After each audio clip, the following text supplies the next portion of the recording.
and I've done that. So we're now recording. Okay, and good evening, everybody. So it's nice to see you here, and it's good to finally get back together again, isn't it? I think this is the way that we're going to be doing meetings for the foreseeable, for the time being. I just can't see us all getting together in our usual environments for the time being. So what I'm trying to do is contact each of the speakers that we have lined up. Now, Ben's an absolute star because he wasn't lined up to speak to us, but he stepped into the breach to give this a go, to see how this works.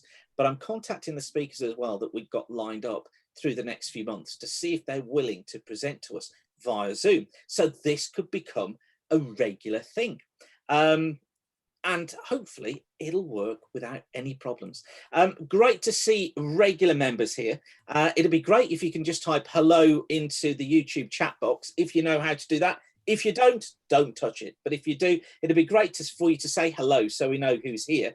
And welcome as well to any visitors, as it were, who've joined us as well. Wonderful to see you here.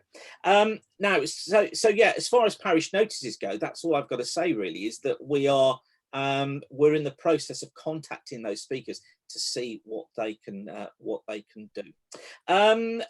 So without further ado, I think I'll hand over to Ben, if you're ready, Ben, to give us your talk on hijack biology, stories of mind controlling parasites. Go for it, Ben. All right, thanks very much, Simon, and thanks to all of you that have turned out this evening. So my name is Ben Evans. In my normal position, I am Science Communications Officer for Chester Zoo up here in the Northwest, where I sit currently, a position from which I'm currently furloughed during this global pandemic. So I thought I'd revert back to something I was interested before I did this job, which was parasites. It's why I did my masters in at the University of Bristol. And what particularly fascinates me about them is their ability to hijack biology, the power to take over the minds of their hosts. So for the next 35, 40 minutes or so, that's what I'm going to talk to you about, and I hope you'll find it interesting. So we'll see how it goes. The first thing to do then is to get us all on the same page with what exactly a parasite is. So what is a parasite? Parasites sit under the umbrella term of symbiosis, which was coined by this man, Heinrich Anton de Barry, in the late 1800s. We consider symbiosis to be the living together of unlike organisms. So what does that mean in this context? That definition has changed a lot over time. We consider symbiosis to be any type of close and long-term biological interaction between two different biological organisms. And we can break this down not just into parasitism, but into three key strategies. So we've got mutualism, commensalism, and then parasitism, which is what we're going to talk about tonight. So just to give that a bit of context, I'll give you an example of each one. The classic mutualism story that we have is that of the honeybee. And honeybees and flowers particularly, we call it the pollination mutualism. So in this relationship between two different species, we have flowers that want to pollinate and reproduce as much as possible. And traditionally, you can release pollen into the wind, and that's costly. You have to produce a lot of pollen to do so. And there's no guarantee that the wind is going to take you where you need to be to have lots of flowery babies. But then you've got an insect that needs a resource. So by offering a resource to an insect, all of a sudden you have a vector with which to take pollen from one place to the next, and reproducing much less pollen and reproducing a whole lot more. And the benefit the bee gets is a nice healthy meal. So the symbiosis benefits both species in this long-term interaction. Commensalism is a little bit rarer and a little bit more complicated. Commensalism is where we have one species that's benefiting by the existence of another species, but in the relationship, that second species isn't really benefiting or having a negative impact upon it. Or if it is, we're just not quite sure what it is yet because it's so hard to detect. So in this example that we have here, we've got our shark. And the shark, in this case, is constantly followed by this little school of remora fish.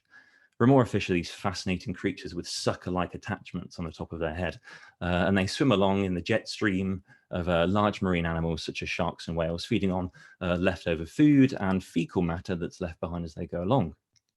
The remoras are quite happy to do this. They're not picky eaters by any stretch, and they get the free meal, and there's no direct cost. Certainly, the shark is happy to hunt perfectly fine, and it's not stealing anything by eating a little bit of scraps and leftovers that the shark otherwise would have missed.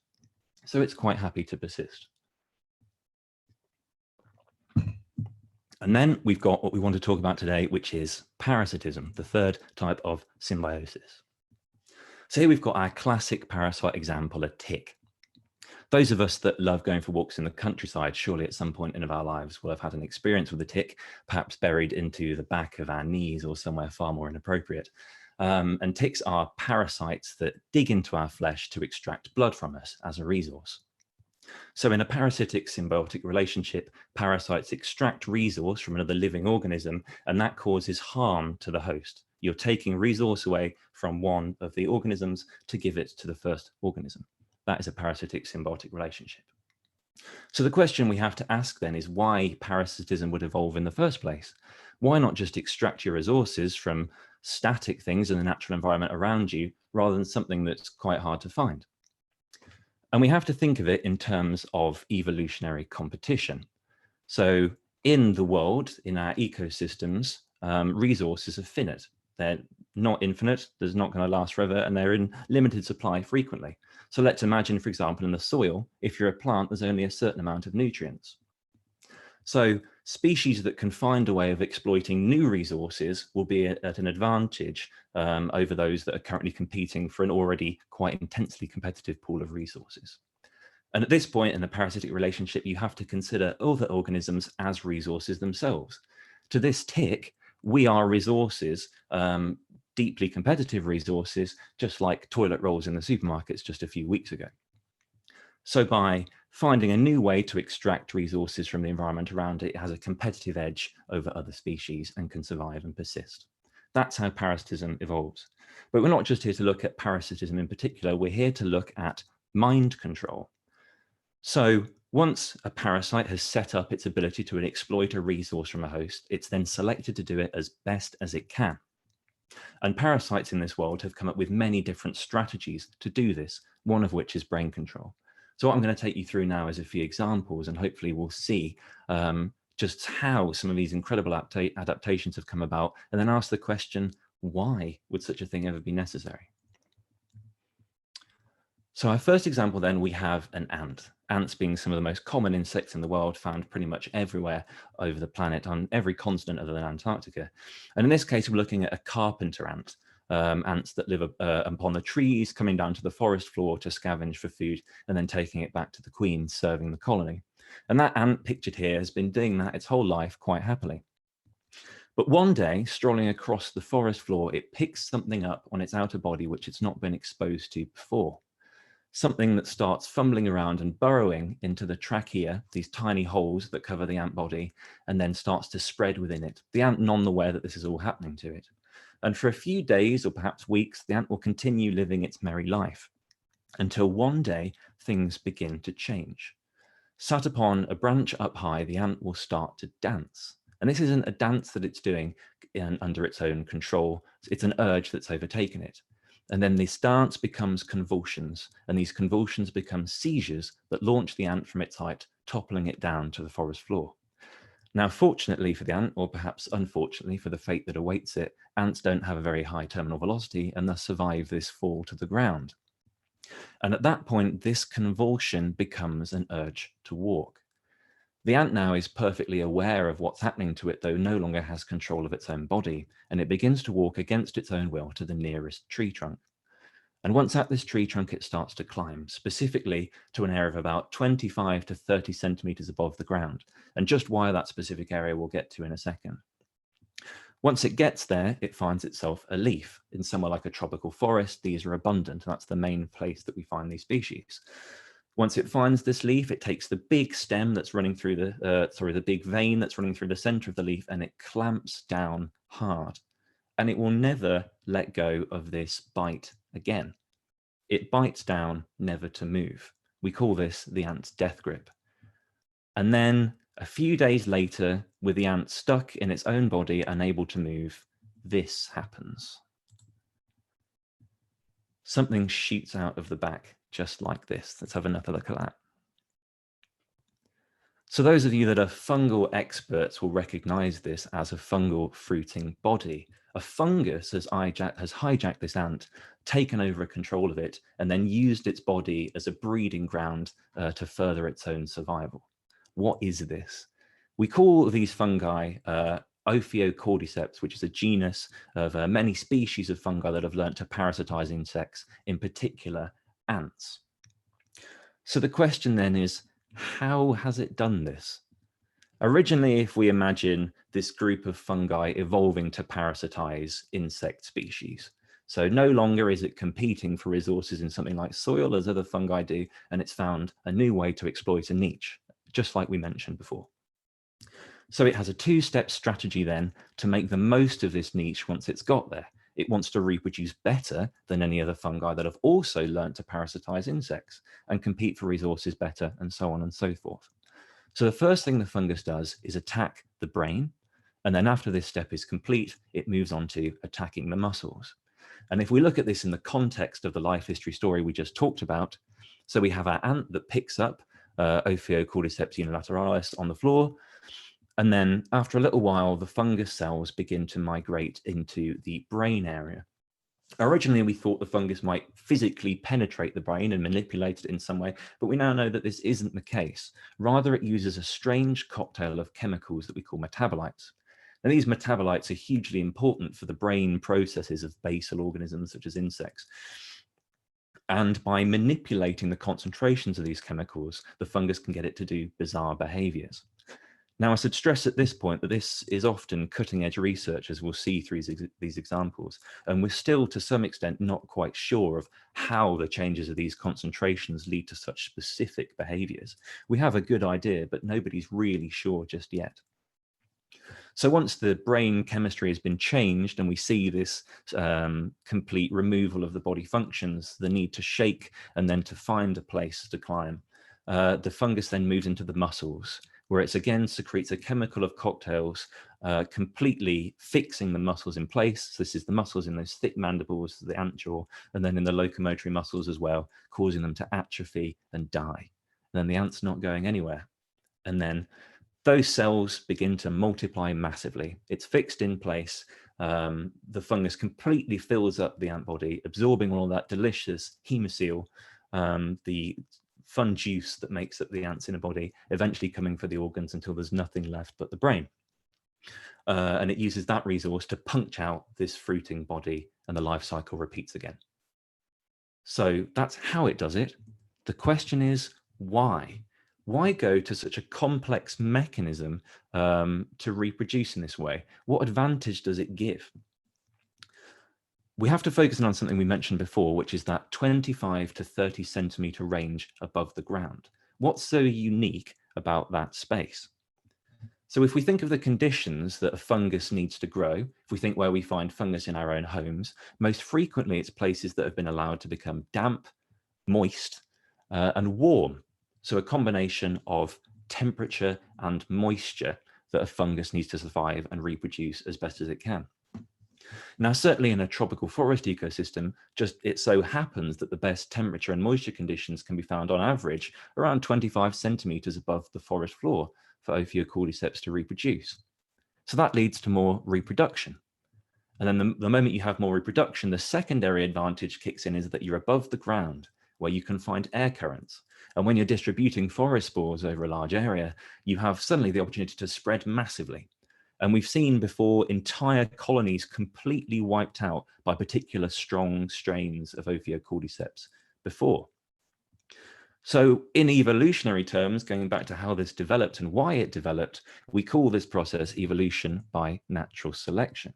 So we have, at some point, individuals of the Ophiocordyceps species and genuses that have developed the ability to hijack an ant brain, and in doing so have found the ability to reproduce more. This trait and genetic material that leads to these unique adaptations becomes more popular in the population, and away we are. All of a sudden we have this fantastic behavioral modification, and that's why it evolved. And they can even take this fantastic adaptation a step further. So we've talked about ants in tropical rainforests biting onto leaves. But of course, Ophiocordyceps genuses also exists in the temperate forests around the world. And here they program ants to bite down on bark instead. And at first you think, why? Surely a leaf would be a much easier fixing point, certainly softer. But of course, in temperate forests, leaves are abscised from trees during the winter. Whereas typically tropical rainforests are mostly evergreen and are much more reliable. The last thing the fungus wants is to put so much effort into taking an ant to 30 centimeters off the ground, only for the leaf to be dropped off to the ground days later before the cycle is complete. So we see these fantastic evolutionary processes all being done to exploit a host and then reproduce as much as possible. Let's then look at another example. Here we have a common cricket, and crickets are found, again, pretty much all over the world, especially in Europe, North America, and Japan. And they spend most of their time in the leaf litter, foraging away at delicious decaying material on the ground. And one day, one of these crickets is going around in some leaf litter near the edge of a stable body of water, something like a lake or a pond, centimeters or meters away from the water's edge. And microscopically in the leaf litter that it's eating, it picks up something that it didn't expect to pick up and had no way of detecting. Something microscopic that in time will grow to be much larger. And the cricket goes about its way, happily eating leaf litter and soliciting other crickets for a month or two, until one night, specifically the night time, something starts to change when it happens past a body of water. Recognizing the water, we think through how insects interpret light. Something changes in its brain, something snaps, and all of a sudden it gets the urge to go for a swim.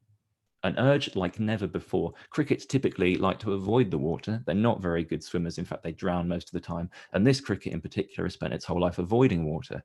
So why now go for a swim? Take the suicidal plunge. It overrides all other urges the cricket has to find food, to find a mate. It's going in that water, and it's doing so right now. So sure enough, our cricket goes for a swim, and then this happens next. And I apologize to those that are eating dinner during this session, as some of these images are rather horrifying to look at, I do realize. So what's happening here is the emergence of these parasites from the hind end of the cricket. And these parasitic long worms you see there, these brown and black structures, are from the phylum Nematomorpha, or horsehair worms.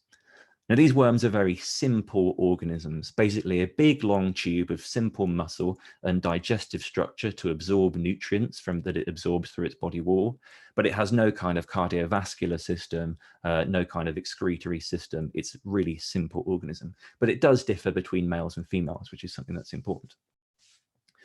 So, during this parasitic life stage, the worm grows from what really was at one point a microscopic egg larval structure into this massive 12 to 15 centimeter worm, something that takes up the entire space of the organism. At the peak adulthood, before this behavior change takes place, the adult can take almost up to 80 to 90% of the cricket's body mass, leaving the cricket on the very edge of life, none the wiser of what it's got growing inside it. And all this time, the resources that the cricket's taking in are feeding the parasite, making it grow larger and larger. But the parasitic worm wants to reach its adult stage out in the environment. It wants to return to the ponds and lakes that it came from, at which point it forms these massive balls of mating worm orgy, where they collect together, fertilize each other, and the females happily swim away to the edge of a shoreline to repeat the life cycle. Now, scientists first studying this phenomenon noted that it was similar to the great mythic legend of Alexander the Great's Gordian knot, and thus sometimes they're called Gordian worms in some circles. So why and how?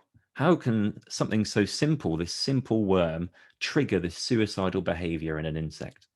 So let's take a scenario then in which this parasitic worm, millions of years ago, is swimming freely, competing for resources in a water environment. And then through evolution, just as Ophiocordyceps did with the ant, it gains the ability to parasitize aquatic insects, such as this water beetle here. Once it's done that, that's great. You've found a way of exploiting a new resource. You're on your way to success, but you've got a problem. Ponds and lakes typically aren't that good for spreading your genes further afield. If you're landlocked in a little pond of water, you're not going to get very far as an aquatic worm that has no way of locomoting itself on land. You need a way to spread your genes further. So the question then you ask yourself is, can we exploit terrestrial organisms instead, organisms that live on the land? And sure enough, with a similar structure of aquatic and terrestrial invertebrates, is definitely possible. So once again, we're finding a way to escape competition. And then secondarily, we're finding a way to find new places, new mates, new resources, jumping on to a new stage of life. But that leaves us with a question. If we can infect crickets on the land, how do we get back to the water again? That's certainly a challenging one. Sure, we've infected this cricket, but then if we can only get so far on the land before the cricket dies and we exploit it pretty much to death, there's no guarantee that that cricket would be anywhere near water. And I'm going to be stranded with nowhere to lay my eggs. Definitely not good at all. So then we come to behavioral modification, a strategy to get the cricket to return to the water. So how does it do it?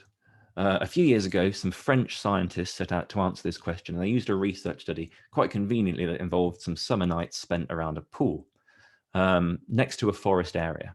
And every time a cricket arrived at the pool, the scientists would collect it and check it for signs of the parasite. Some of them would be dissected immediately with the parasite still in there. Some of them would be placed in water to allow the parasite to emerge, and then they were both dissected and analysed. And some unfortunate crickets that just happened to be strolling through the area were also collected and chopped up as well as a comparison. These scientists were looking for proteins. Now, like our metabolites in the ant example, these proteins are really important for brain control and function in the heads of these crickets. And the scientists noted two different types of proteins that varied significantly between parasites infected with the nematomorpha worm and parasites that were, and crickets that weren't infected with a parasite. So we're looking at crickets that are and crickets that aren't. So what did they find? What were these two key proteins? The first proteins that were changed significantly by the parasite controlled what we call apoptosis. Now, in life, multi-celled life, apoptosis is what we call controlled cell death. So this is something we carry out all the time. Our cells get old and need replacing, otherwise they might start to mutate and cause things like cancer. But this process can be manipulated. So the worm secretes proteins that start to trigger apoptosis in the brains of the cricket that's host to the parasite. And this change starts to cause inflammation. Cells are dying faster than they should be, and the cricket system recognizes that something is wrong, and its brain function begins to change. And then secondly, we have WNT proteins. These are hugely important, we think, for brain control, brain development control in crickets, and are part of the growth and structural processes that control these brains.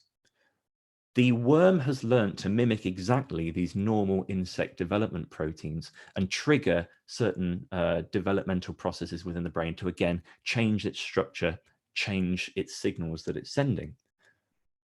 And the question now that science is asking is, how do these changes in these proteins lead to such a specific behavior to specifically go to a lakeside at nighttime and to drown yourself, for the cricket to drown itself? That's what we're asking now. That's what we're looking at. Some of these questions are still yet to be answered, and it's hugely interesting to ask these questions. We could understand the evolutionary basis behind them, but the actual mechanisms, we could talk about that for hours because they're still very much under debate.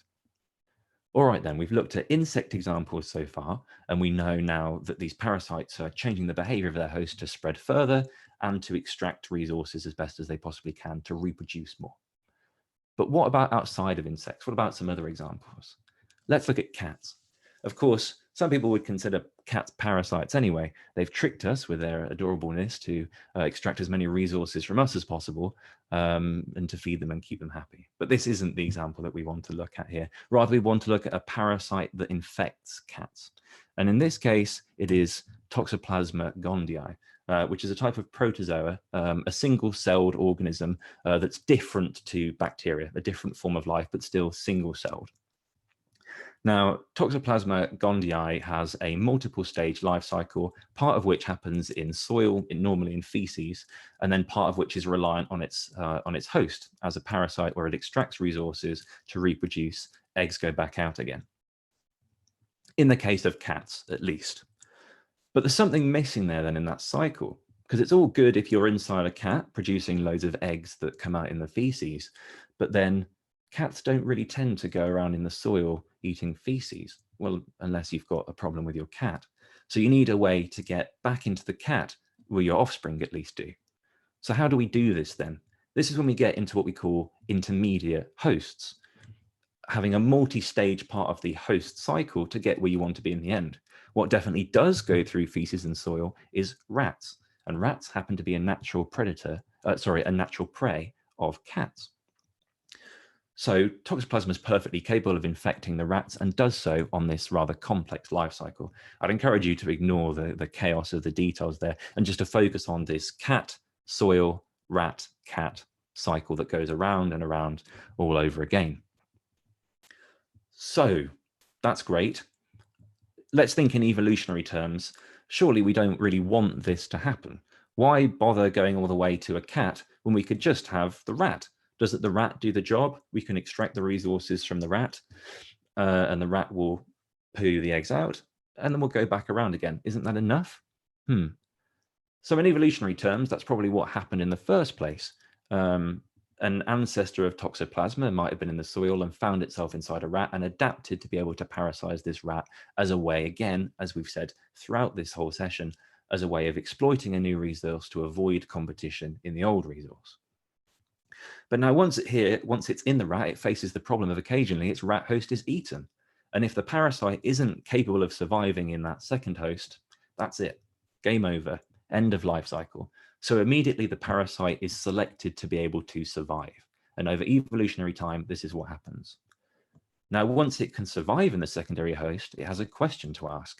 Are the resources that the second host can provide more lucrative than what the first host can provide? In this case, yes. Cats are larger. They have much more resources to provide the parasite with. Let's go for it. Let's find a way to get into that cat as quickly as possible. We're no longer going to settle for the rat. We want that cat resource and we're going to get there. And so we get back around to behavior change. So what happens to our poor rat? What does Toxoplasma do to get to where it wants to be? Let's look at the rat's brain, give it a little brain hat. The first thing that Toxoplasma does when it gets into the rat body is head to the brain. And here it forms cysts all over the rat's brain. And these cysts start to pump out chemicals, a theme that we're seeing throughout this. In this case, it's chemicals that alter the production of neurotransmitters in the rat's brain. Now, just like in our brain, neurotransmitters are the chemicals that allow our brain to function and do everything from body regulation to our thoughts. So Toxoplasma alters the concentrations of key neurotransmitters. The main one historically in research has been dopamine, which is very famous. We're all familiar with how dopamine exists in our bodies and is an important neurotransmitter for mammal life. So more dopamine, what does that do? Or in theory, what does it do? Something changes. Not me personally, scientists did a laboratory experiment comparing the behavior of rats infected with Toxoplasma against the behavior of rats not infected with Toxoplasma when exposed to cat urine. And they looked specifically at fear and anxiety responses. So of course, as expected, rats not infected with Toxoplasma when exposed to the cat urine wanted to get away from it and began showing the classic behavioral traits of anxiety behaviors. They want to get out of there or they're going to get eaten. The genetic drive to say, get the hell away, you're in danger, very much happens. However, in our Toxoplasma infected rats, nothing. Or in fact, frequently the opposite, where the rat was attracted to the urine itself. Toxoplasma gondii has managed to completely turn off some of the most basal instincts in all life, and that is to not get eaten. It turns off fear. It turns off anxiety. Now, for some of us, that would be quite useful, but certainly it's not good for this rat. Certainly not good to be attracted to cat urine when there's likely to be a local moggy stalking around that's going to have you for breakfast. But of course, that's where the parasite wants to be. So it manipulates its host into changing its behavior to seek out something that's likely to get it killed. Behavioral modification for yet another goal. But at the same time, now we're seeing this common theme throughout. We've avoided competition by exploiting a host, and now in the host scenario, the parasite adapts further.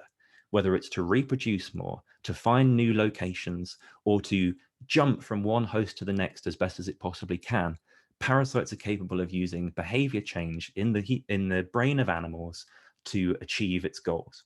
And this is across a diversity of life, not just small mammals, not just insects, but fish, crabs, birds, everything you can think of. So the question then that I'm sure some of us are asking is, what about us? Are we susceptible? Parasites are not only the traditional worms that we think of in our worlds of medicine, but also bacteria, viruses. Every disease-causing organism that infects us is by definition a parasite. It's taking resources from our bodies and causing us harm in the result. But famously, it's hard to think of any examples where a parasite has been capable of influencing our behavior, surely, or is it? Researchers have sought to investigate these questions for a long time, and we'll go back now to an example that we've looked at already, toxoplasma. Because of course, Toxoplasma gondii isn't just this in this simple loop of rat, cat, egg, and back around again. It can infect many other things as well, and one of those is humans. So often, particularly if you've got poor hygiene choices, if you're cleaning out your litter tray and you get some cat feces or other material underneath your fingernails, don't quite wash before having your evening burger, you're going to take something in. And for most of the time, this is pretty fine. Our immune systems can deal with Toxoplasma gondii fairly well and at least keep it at bay in our bodies, if not eradicate it completely. However, there are many diseases in this world that compromise our immune systems. So in people infected with HIV, certainly toxoplasma is one of the common causes of ultimate mortality in these people. So it's certainly something we have to keep an eye on. But just because toxoplasma could infect us, surely it doesn't change our brains like it changes rat brains, does it? Scientists sought to investigate this in the latter half of the 20th century, and there's a common trope of the crazy cat lady, where there's some association, perhaps through word of mouth, between old women in this instance, in popular culture certainly, but definitely not limited to women in practicality, collecting lots of cats and then going a bit batty as a result. And this is, we're talking about mental conditions here like schizophrenia. Is toxoplasma what's causing this? Scientists sought to investigate the link between the two, and so far evidence has been mostly inconclusive, saying that no, it's likely not toxoplasma that's causing this. Rather, if you're predisposed to collect a load of cats and have some kind of dingy life in very poor conditions, you're most likely susceptible to mental illnesses in the first place. And toxoplasma is more a secondary condition of having 40 cats and not looking after your house very well. So perhaps not, though it can't be ruled out for the time being until we're absolutely sure that toxoplasma isn't doing something to our brains. So that's one example in popular culture. What about another one? The classic zombie trope.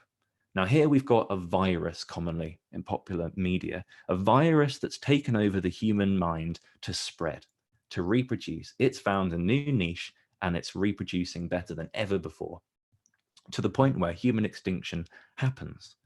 But of course, zombies aren't real. Surely not. In fact, we can be quite happy with our pint here, although the pubs are of course closed, that we don't have to worry about zombies for the foreseeable future. Or is that really the case? Zombies are one word of saying behavior change in a mammal. Rabies causes effects similar to the zombie trope. Zombie trope is first itself based on the idea of rabies. And very commonly in films you see, oh, the mutation of a rabies virus has caused this zombie outbreak. So what actually happens in practicality? Here we see a picture of this dog here that is unfortunately suffering from rabies. It's got to the very late stage of the illness, and the rabies virus has completely overwhelmed the brain to the point where the dog's no longer responsive to most stimuli. And shortly after this, it will become completely comatose and then pass away. And this happens with near enough any dog and indeed human that is infected with the rabies virus. In fact, it's one of the most deadly viruses to humans that we know of. It's only something like 6 or 7 people that have ever survived this disease. And even when that has happened, there has always certainly been massive long-term consequences, such as paralysis or significant brain damage that rabies does to the human body as a result. But this comatose rabies isn't the kind of behavior change that we're talking about. What we're thinking of is furious rabies. We imagine in our head a dog infected with rabies as angry, as foaming at the mouth as it hunts down things, and is far more aggressive than it ever normally would be. And that is where the original idea of zombies comes from. So what makes a dog infected with rabies more aggressive? Something that scientists are still asking today. And although we've got the first foundation ideas of how rabies virus modifies cells and modifies the brain, still today, this is hotly debated. So I don't have a distinct answer for you, because the truth of it is it's far above my level. And in fact, I would only go to so far as to say the very top of the medical cohort of scientists would be able to answer that question properly for you, as it's still very heavily debated today. But there is some aspect of behavior change in humans as well, and not just in the brain, where the questions are still very much being asked, but also in the throat. So this is a human that's unfortunately got to deal with the consequence of rabies. A black and white photo taken around the 1950s, 1960s of a patient in the United States infected with the rabies virus. And you can see this great big swelling on his throat, where after the rabies virus has infected the brain, it moves down into the throat. Now, once it's here, it sets up shop in the muscles of your throat, and it begins to multiply. And scientists think that it starts to bind with the receptors for a transmitter called acetylcholine. And this is an important chemical that basically allows things in your body to function, things such as muscles. And once it's taken over this process, it basically robs you of complete control of your ability to swallow, just like it does in dogs. And although this isn't the kind of complex change in the brain that we've seen before, certainly the patient becomes irritated. Comatose is a complex of the encephalitis that he's going through in this image. But this removal of the ability to swallow at the hands of the virus, certainly you would consider a kind of hijacking of the body at least. So how does it do it? We have a rough idea, and why does it do it? If you can stop the throat from swallowing and you induce what's known as hydrophobia, the fear of water, patients can't drink their saliva away. They can't swallow it down into their stomachs. And what is saliva? It's the infective route of the rabies virus. So rabies is modifying its host again to maximize its reproduction, to spread further, to increase the chances that it will pass on and infect more individuals. Just as it does in dogs with saliva flowing down the face, also does so in humans. Of course, our behavior is slightly different. And you can see this patient here is restrained, not because of a risk to other patients nearby, but rather a risk to himself from the incredibly painful spasms he's going through. So does that mean that something like zombies is possible in real life? Am I trying to make you all scared during this global pandemic that we're going through? No, I would say for the large part, we don't need to worry. Let's say that even in theory, something as complex as these behaviors that we've seen evolve in parasites that infect us, it's not going to be the end of the world. The common trope in zombie films is to have an infected person be bitten and then change in a matter of seconds. But what we've seen throughout is these processes take time, take a long time. In fact, in people that are bitten by rabies, some cases have been as long as 20 or 30 years incubation time in the body before presenting with the final deathly march, as it were, where the parasite, the virus, begins to take over. So that gives us time to act and time to deal with it.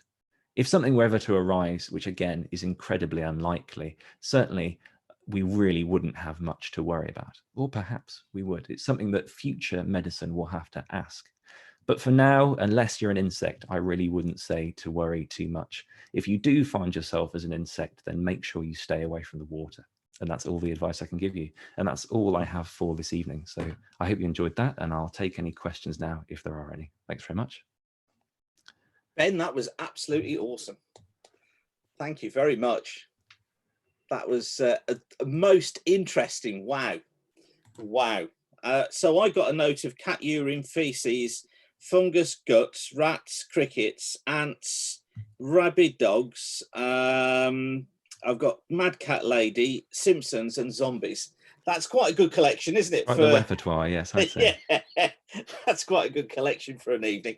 Okay, folks, if you've got any questions for Ben, you can type them in the questions on YouTube in the little chat window. And just bear in mind, like I said, it takes about 10 to 15 seconds for those questions to come through. There's a slight delay between myself and Ben talking and the questions coming through on YouTube. So just bear that in mind. I've got one for you, Ben, just to kick us off. You were saying about the ants and the height that the ants can climb to was about 25 to 30 centimeters on the tree. I think you mentioned that it was sort of moist, warm areas that it was going to on the tree, but just something in the back of my mind that occurred to me was that in meteorology, weather law says that ants tend to run around faster in low pressure. And I was just wondering, is that part of the climbing up the tree, even though it's only 30 centimeters, so that the difference in pressure would be very negligible? Is that part of how high it knows it's climbed up the tree, I wonder? I think that's a good question. I think something that's still hotly debated. I'm not an expert in cordyceps infection, the detailed mechanisms of how it controls the brain. So I probably couldn't give you the detailed answer that you're looking for. But I know for a fact that it's still hotly questioned of how exactly the parasite knows when it's gotten to this altitude and it causes it to bite down. I had the fortunate experience a couple of years ago of talking to Professor Micah Piepenbring, who's an expert in cordyceps infection at Goethe University in Frankfurt. And she's a leading scientist. I asked her, how does it know when it's gotten to this point, and how does it know the right time to do the things that it does? And the same sort of question that you ask yourself in other parasites. And the simple answer is that we're just not sure yet. We know that it must be something to do with likewise how the parasite is changing the concentration of chemicals. The concentration of chemicals in the brain change in response to external stimuli. So it's likely if the parasite knows how to change those chemicals, that it can also interpret them.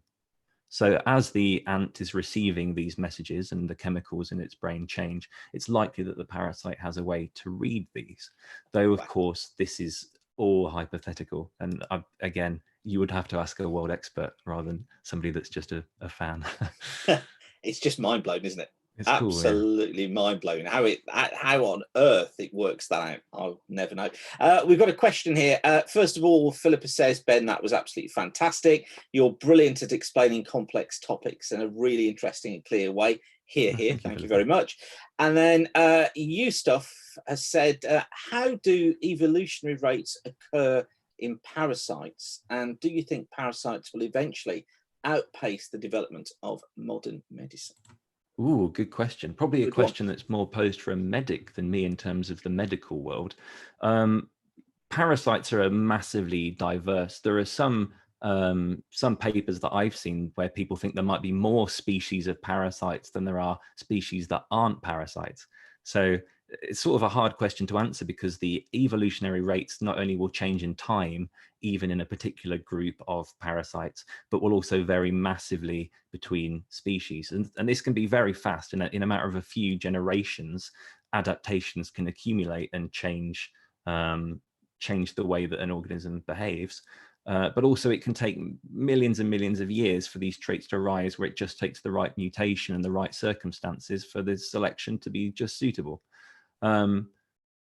So it will vary hugely is the answer to that question. The question about will it ever outpace modern medicine?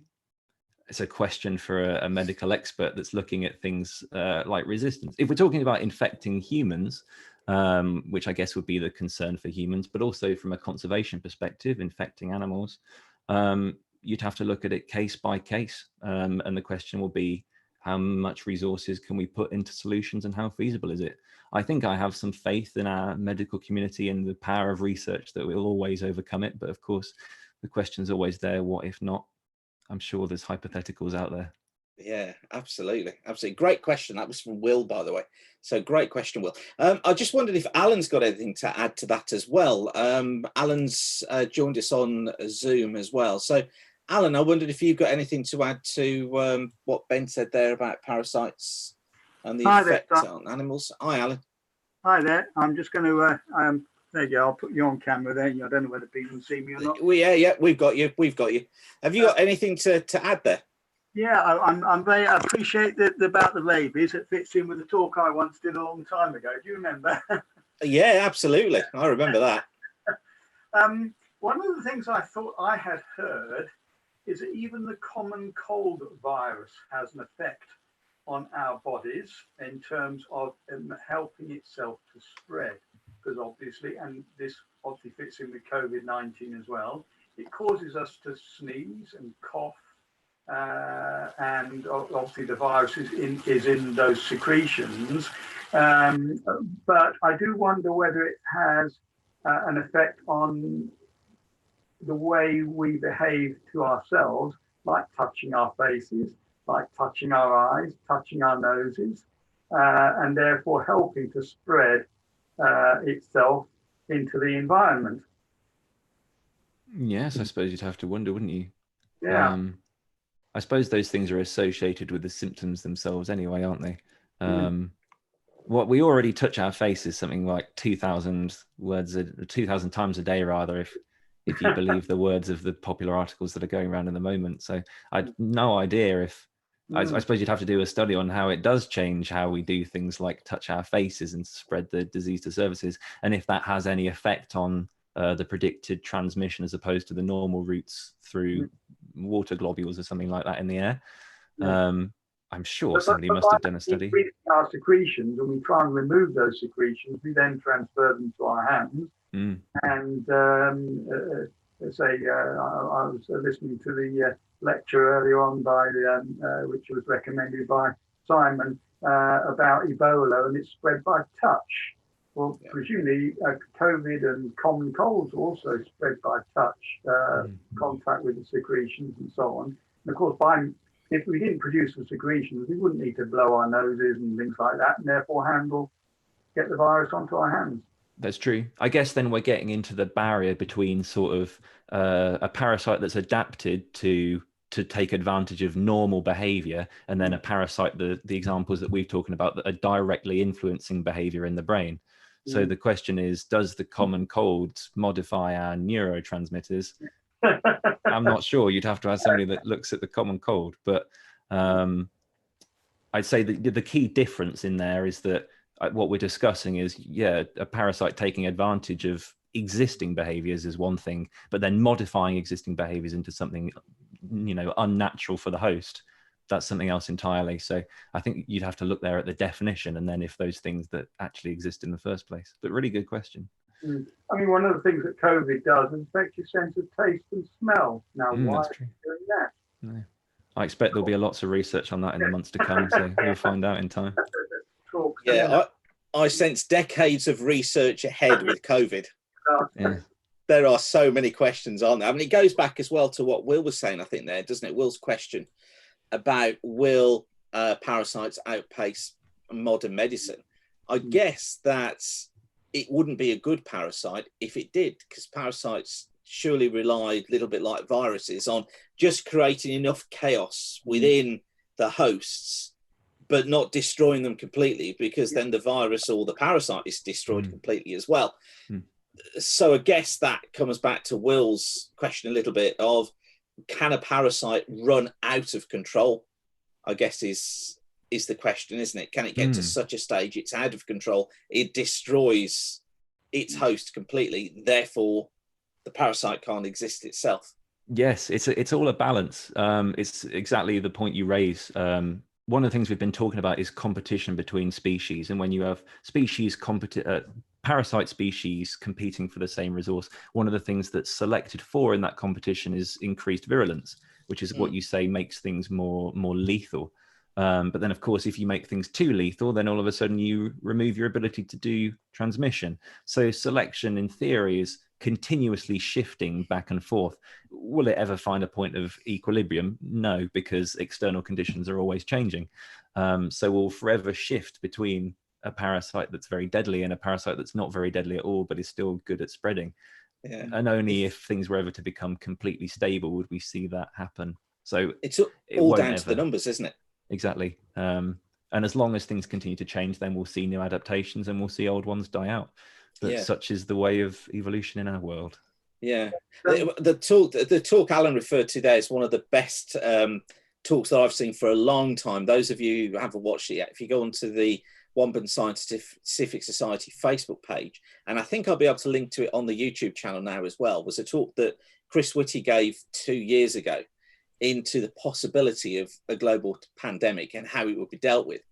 And it is fascinating to see what he said 2 years ago, compare it to how COVID is being dealt with now, and also the comparisons to other outbreaks elsewhere in the world is fascinating to see. And the statistics and the numbers behind that, that's well worth a view. Sorry, Alan, you were saying that. Yeah, I was thinking about well-adapted parasites almost then become commensals, don't they?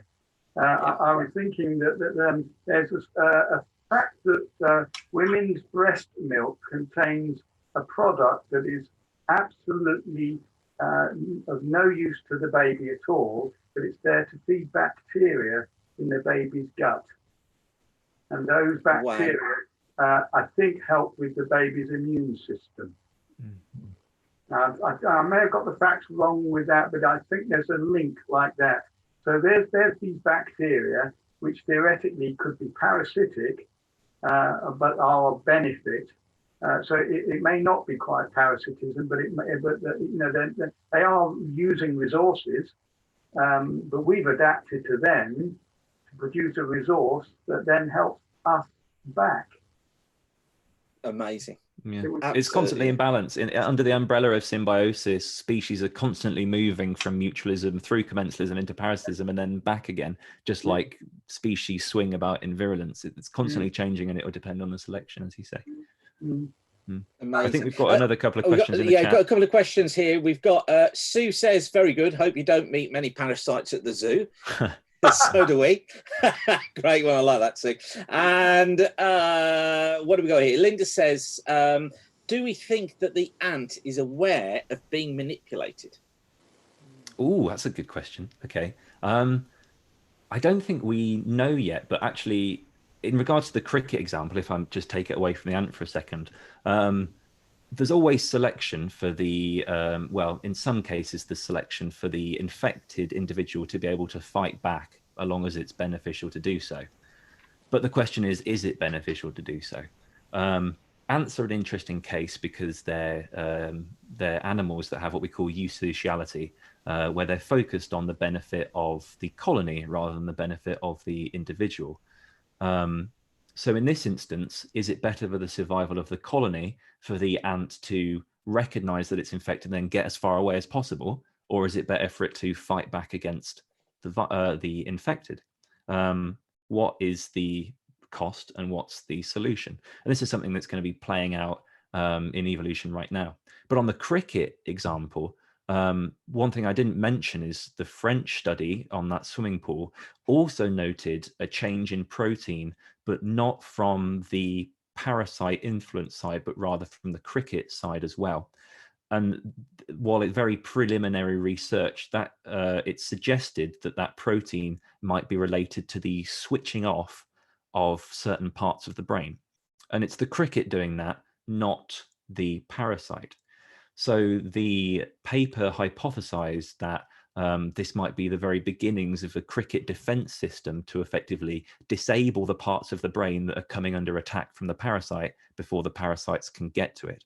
But again, this is really early stage research and we're not sure yet. But in answer to your question, almost certainly they will start to detect that they're infected. But then the question is, what do they do about it? You have those two options, and it depends what species you are, what circumstances you're in. how you respond to that. So yes. Right. Hopefully that answers the question in some way. Thanks, Ben. Okay. Adam says, very well presented, Ben. Thank you. And Linda says, thank you, Ben. That was a great answer. Love the new exhibits at the zoo. The phosphor is great. Yes, they're lovely, aren't they? And got a question from John here, John Smith, who says, do parasites have a symbiosis with viruses which may aid the changes? Do parasites have a symbiosis with virus that may aid it? When you say symbiosis, are you referring? Sorry, I'm not sure I understand the question. I think what John's saying there is there a similarity between the parasite and the virus that then helps those changes take place? So, I think you probably answered it a little bit in the answer you gave to Linda's question, where they're helping each other out, and then one becomes the dominant power. Sure, yeah. I sort of interpret it as is the collaboration between these sort of parasites and viruses themselves. Just as in, do we get more complex systems, I suppose? Please correct me if I'm wrong, if that's nothing like what you're asking. I've chosen, for the case of simplicity in this, and just because it's at the limits of my understanding, to focus on examples where there's parasite and host. But often we have way more factors at play, where we've got parasite, mutualist parasites working together in a mutualistic way to take advantage of a host, or multiple hosts that are subject to the same parasite in a mutualistic relationship to fight off said parasite. And then you get into levels as well of hyperparasitism, and this is where a parasite that infects another parasite.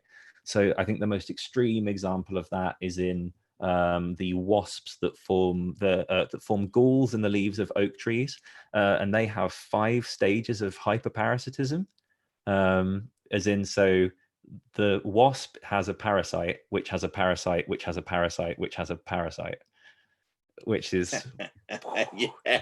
And so while I don't know much about, in regards to behavior change, how these might be interacting with each other, if I'm honest with you, what I do know is there's incredibly complex relationships between parasites and mutualists out there in the world. So somewhere I'm sure there's something crazy going on, but that's a challenging question. I think I'm probably not equipped to give you a very good answer, but certainly out there there'll be some funky stuff going on, that's for sure. Yeah, I think you did very well with that answer. Very well indeed.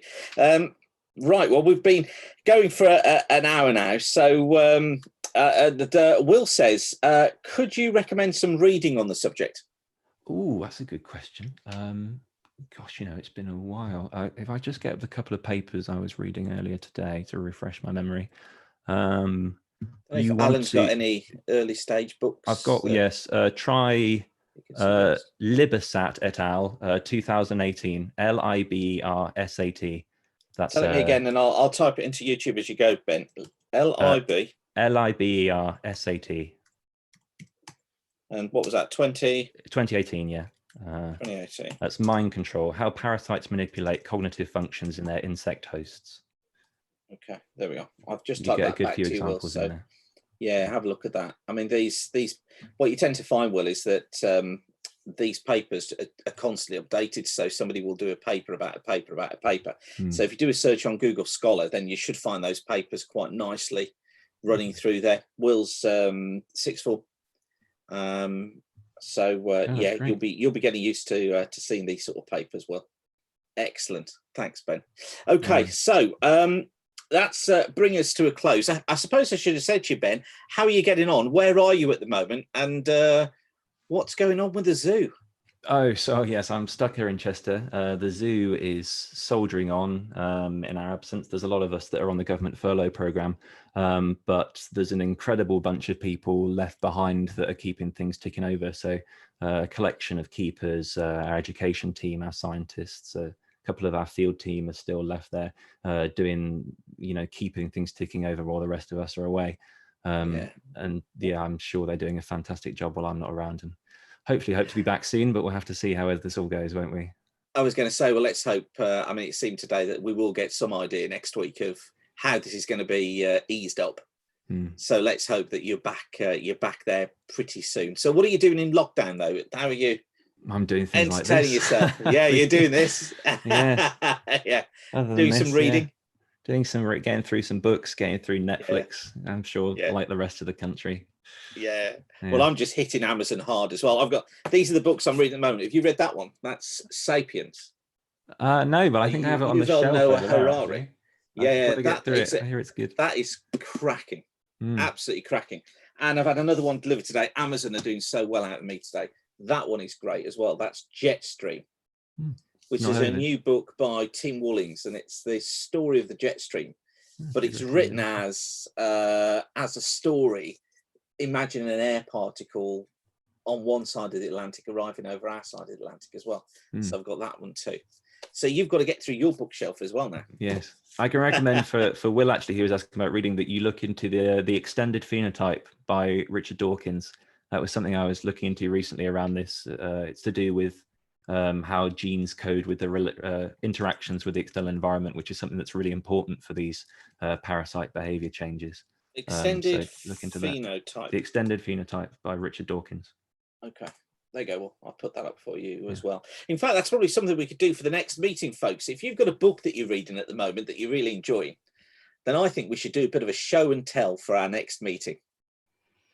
So what you could do is, if you've got something you want to show us and tell us about that you're doing during lockdown, then I think you should bring it along. You could type it in on Google there, on the Google chat, or you could join us on Zoom and you can show and tell us all. What about that for an idea? I think that's got to be a good one. Okay, listen, Ben, thank you so much. It's been an amazing evening. It always is when you come along and talk to us. Thanks so much for inviting me along. It's a pleasure, and thank you for doing it, especially in this new format that, as I say, I think we're going to have to get used to over the next few months. Our next scheduled meeting is Thursday, the 21st of May, and we're going to have a talk on Skyguard. Skyguard, have I got that right? Which is the centre that is looking out for near-Earth objects. Very apt, I think you'd agree, given that that we saw a near. Is it right to say a near miss or a near pass, I suppose you should say, from the asteroid this week? So I'm waiting to hear back from them to see if they can do a talk for us via Zoom. If not, then we'll have a talk of some sort for you. I can put something together on weather for you if you fancy being bored for a few minutes by me. So I could do that for you. And of course, we've got other members in the society who can do some talks as well. But as I say, we're trying to get as many of our speakers as possible to do a presentation similar to Ben has done this evening. So Ben, that was superb. Listen, thank you so much. Hopefully you can be back to something near normal within the next few weeks, and you don't get too bored there in your flat in Chester, waiting to get back to the Zoom. And you, Simon, stay safe over there. And thank you everyone that came to watch, and I hope you were all safe and remaining healthy. Absolutely. Yeah, that was superb. Thank you so much. Philip has just said it's Space Guard. That was the word that I was looking for. It's Space Guard. That's the word we were looking for. Okay, so listen, thanks, Ben. And thanks. Great to see you all. Don't forget to subscribe to the Society's YouTube channel. The reason for that is that once we get over 100 subscribers, we can actually have a shortened YouTube channel name. So we become youtube.com/Wombourne Scientific Society, but we need 100 subscribers to be able to do that. And the recording of this lecture will be available via the channel as well in the next few minutes. So thanks for coming along, everybody. Lovely to see you all. And please, please, please stay healthy, stay safe. And we will be in touch very soon. Cheers, Ben. Thanks, Simon. Have a good night, everyone. See you soon. Thank you all. Bye, Alan. Bye. Alan's joining us on Zoom. See you, Alan, and good night, everybody. Stay healthy. See you soon.